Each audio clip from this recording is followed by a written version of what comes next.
नमस्कार। आपकी हस्तरेखा के बाद अब आपकी कुंडली का एनालिसिस हम आपको बताते हैं। 1 अगस्त 1992 को प्रातः 11:08 पर आपका जन्म हुआ।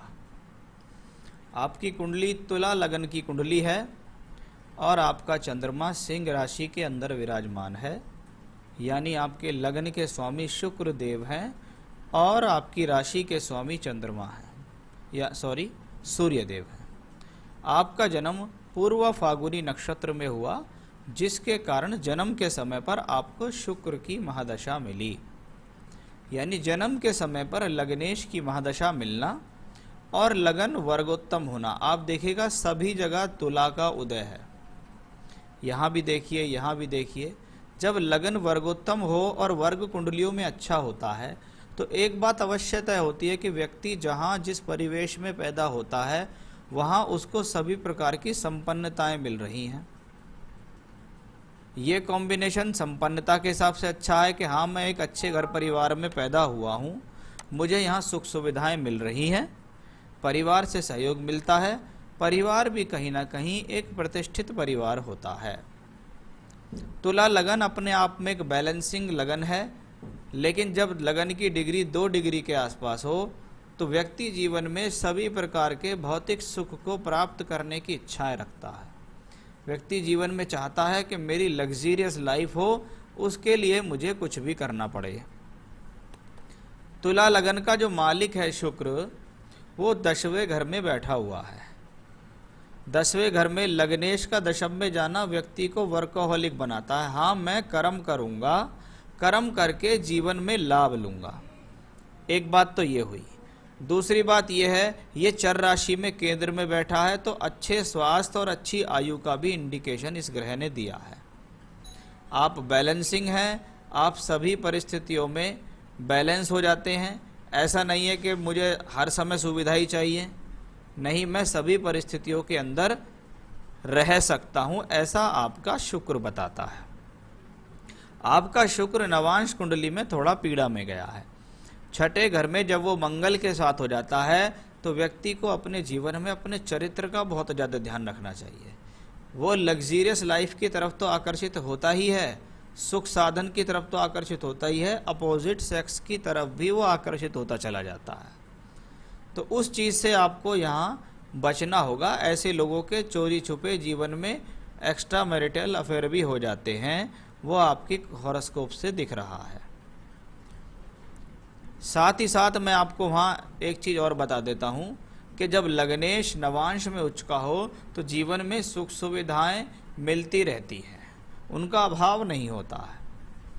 अब दशम भाव में देखें तो सूर्य बुध भी राजयोग में लिप्त हैं। लग्नेश, एकादशेश और भाग्येश जब कर्म भाव में राजयोग बनाए तो परिवार की तरफ से अच्छी स्थिति मिलती है।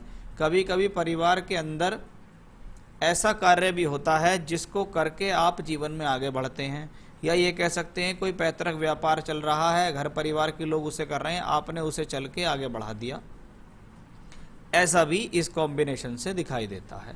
ये अपने आप में राजयोग है, दशम भाव में बन रहा है, यानी शुक्र बुध सूर्य जैसे ग्रह अपनी दशा अंतरदशा में आपको सोर्स ऑफ इनकम देंगे। शनि की पोजीशन बहुत सुंदर है क्योंकि शनि चतुर्थेश होकर 4थे ही घर में बैठे हैं। वक्री हैं तो थोड़ा माता जी के स्वास्थ्य में प्रॉब्लम दे सकते हैं, नहीं तो भूमि जमीन जायदाद वाहन सुख देंगे। शनि जब 4थे घर में अपनी राशि के अंदर हों तो शश नामक महापुरुष योग बनता है।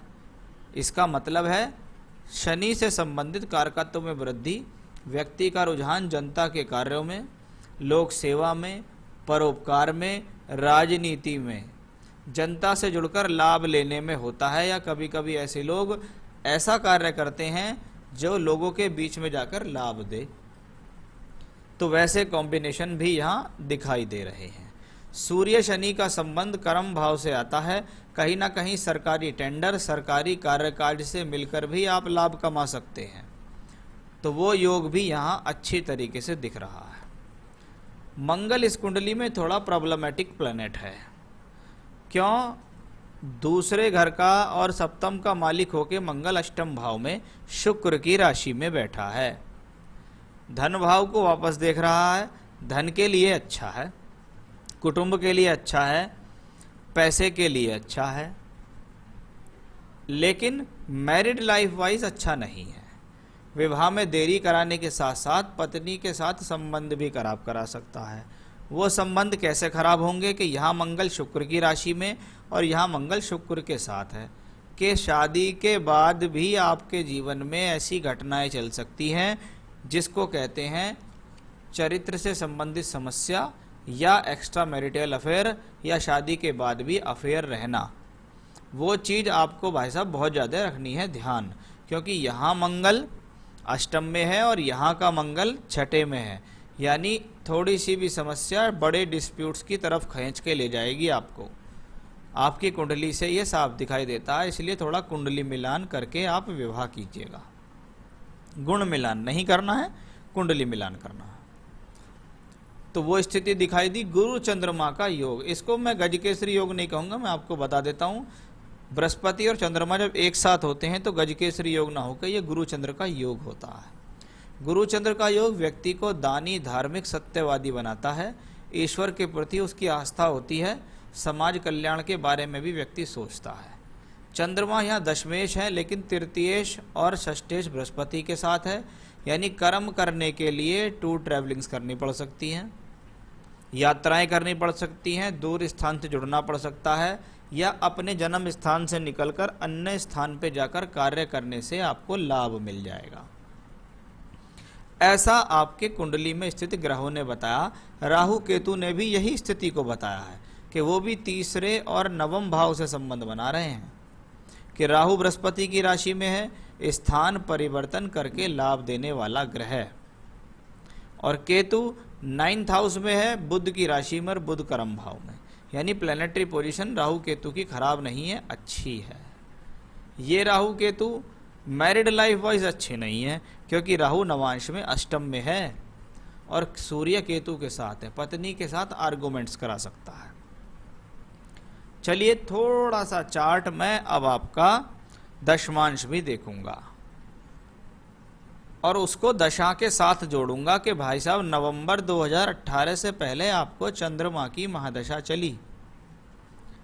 चंद्रमा जो कि कर्मेश होके लाभ भाव में है, लेकिन 3 और 6 के मालिक बृहस्पति के साथ है। यही चंद्रमा दशमांश में बहुत पीड़ित है। नवांश में एक तो 12वें घर में गया कर्म भाव का मालिक होके, शनि की तीसरी और मंगल की अष्टम दृष्टि से भी पीड़ित हुआ, यानी चंद्रमा की दशा में लाइफ के अंदर कोई बड़ा चेंज या प्रोफेशनली अप डाउन आ सकता है। चंद्रमा दशमांश में पंचम भाव में राहु के साथ कि भाई मन के अंदर कोई ऐसी योजना बन सकती है जिसमें आप कुछ बहुत बड़ा फायदे के चक्कर में सोचते हो, लेकिन हो जाएगा नुकसान, क्योंकि चंद्रमा यहाँ कर्मेश होके अपने से अष्टम में बैठा है। ये नवंबर 2018 में चंद्रमा खत्म हो गया। उसके बाद दशा आ गई भाई साहब आपको मंगल की। नवंबर 18 से जब मंगल आया, ये मंगल यहाँ 8th हाउस में। 8th हाउस किसका है? ये लगन का अष्टम भाव, पैसे का मालिक अष्टम में है, लेकिन यही मंगल शुक्र के साथ नवांश में यहाँ है।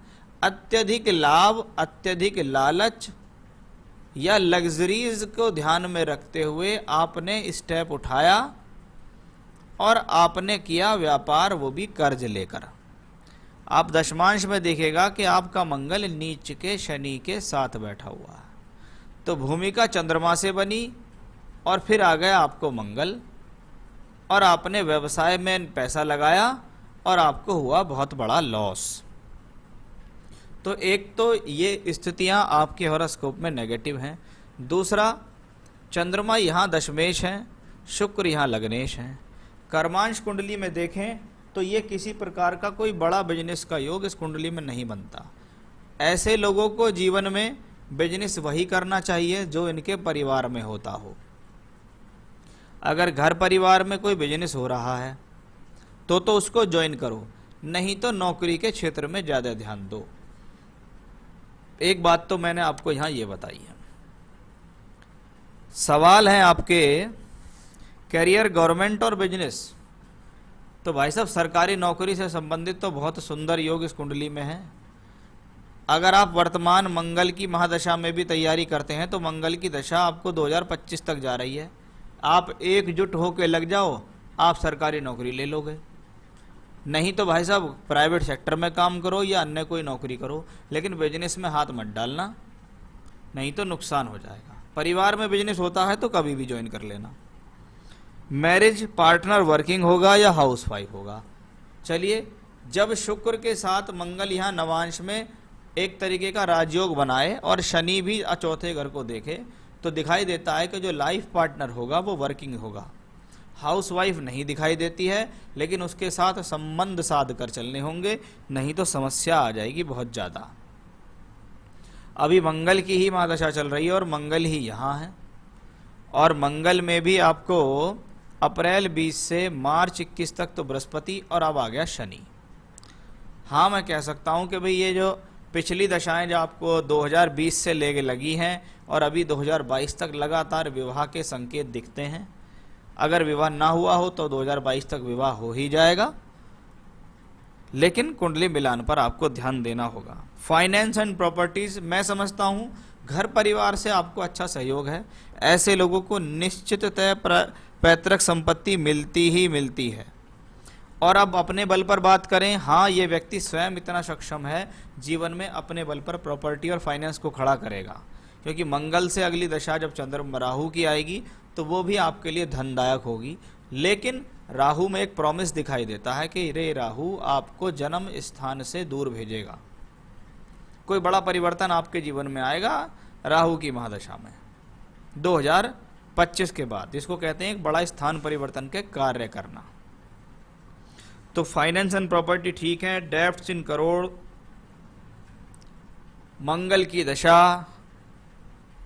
दशा में ही प्रॉब्लम हुई, मंगल ने ही प्रॉब्लम दी और मंगल ही उसको चुका भी देंगे, क्योंकि मंगल धन भाव को वापस दृष्टि दे रहे हैं। इसका मतलब इस मंगल की दशा में आपका डेब्ट भी क्लियर होगा। एकदम तो क्लियर होगा नहीं, लेकिन हाँ 2025 तक का लंबा समय है, निश्चिततः आपका ये डेब्ट क्लियर होगा।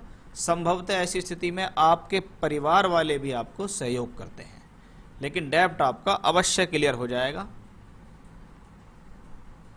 Number of children, number of children के लिए सबसे पहले संतान योग देखा जाता है। हाँ, कुंडली में संतान योग है, आपके सप्तांश कुंडली ने भी दिखाया है। आपके हिसाब से मेल फीमेल दोनों के योग बनते हैं, लेकिन 2 ही संतान का योग मुझे दिखता है। बाकी ये स्थिति पत्नी की कुंडली से ज़्यादा देखी जाती है। क्या कोई लीगल इशू या कोर्ट केस 6th हाउस और 8th हाउस से कनेक्शन जब बन जाए तो लीगल इश्यूज से रिलेटेड कॉम्बिनेशंस होते हैं। अभी आपको मंगल में बृहस्पति चल रही है जो कि 6th लॉर्ड है। मार्च 21 तक ये खत्म हो गया, उसके बाद अब मंगल में शनि आ गया है। तो मुझको यहाँ कोई बहुत बड़ी दुविधा कोर्ट केस से रिलेटेड नहीं दिखती। आप बिल्कुल भी ना घबराएं, आप अपना काम करें, सुचारू रूप से आपकी स्थितियाँ चलती रहेंगी। अगर बाई चांस, क्योंकि अभी दशा मंगल की है, कोई कोर्ट केस होता है तो उसमें आपको कोई बड़ी हानि नहीं होगी, इसलिए आप बिल्कुल भी घबराएं नहीं। कुछ पूजा पाठ बताऊंगा, उनको करना शुरू कीजिएगा। अगर आपने लगातार पूजा पाठ करी तो कर्ज भी उतरेगा, तरक्की भी होगी, दुश्मन भी परास्त होंगे, कोर्ट कचहरी भी आपका कुछ नहीं बिगाड़ पाएगी। लेकिन फिर दोबारा से ऐसी जीवन में कभी गलती करना नहीं। मेरे हिसाब से आपको अपना पूरा दिमाग अपनी अच्छी तैयारी में लगा दो तो आपके लिए बढ़िया रहेगा कि आपके पास समय है जीवन में सरकारी नौकरी प्राप्त करने का। चलिए, मंगल की महादशा जब तक चले सिर्फ और सिर्फ हनुमान जी की पूजा करनी है। करनी कैसे वो मैं बताता हूँ। या तो बजरंग बाण या संकट मोचन हनुमान अष्टक, ये तो पढ़ना है रोजाना नियम से, सुबह और शाम दोनों समय। मंगलवार के दिन और शनिवार के दिन सुबह या शाम कभी भी। मेरे हिसाब से शाम ज़्यादा बेहतर रहेगा। आप एक चमेली के तेल का दीपक जलाइए और सुंदर कांड का पाठ कीजिए। मंगलवार और शनिवार को ये विशेष उपाय आपको करना है। जब तक आप इन सारी समस्याओं से निकल ना जाएं, तब तक आपको ये उपाय लगातार करते रहना है। रत्न के बारे में बात करूं तो भाई साहब, अपनी बुद्धि को सुधारने के लिए पन्ना रत्न धारण करो। सीधे हाथ की कनिष्ठा उंगली में चांदी में एक अच्छा सा पन्ना रत्न आप हमसे प्राप्त कर सकते हैं। उसको आप धारण कीजिए, वो आपकी बुद्धि, सद्बुद्धि, ज्ञान, प्रोफेशनल लाइफ सभी के लिए बेहतर रहेगा। तो पन्ना रत्न धारण कीजिए, उपाय कीजिए, संयम से रहिएगा, आगे जीवन में इस प्रकार की गलती नहीं करिएगा, क्योंकि अभी मुझे कहीं भी लंबे समय तक भी कोई अच्छे बिजनेस के योग नज़र नहीं आ रहे, नौकरी सही तरक्की के योग ज़्यादा नज़र आ रहे हैं। और बिजनेस अगर परिवार में होता हो तो वो आप कर सकते हैं। तो ये था आपकी कुंडली का एनालिसिस, सवालों के जवाब। नमस्कार।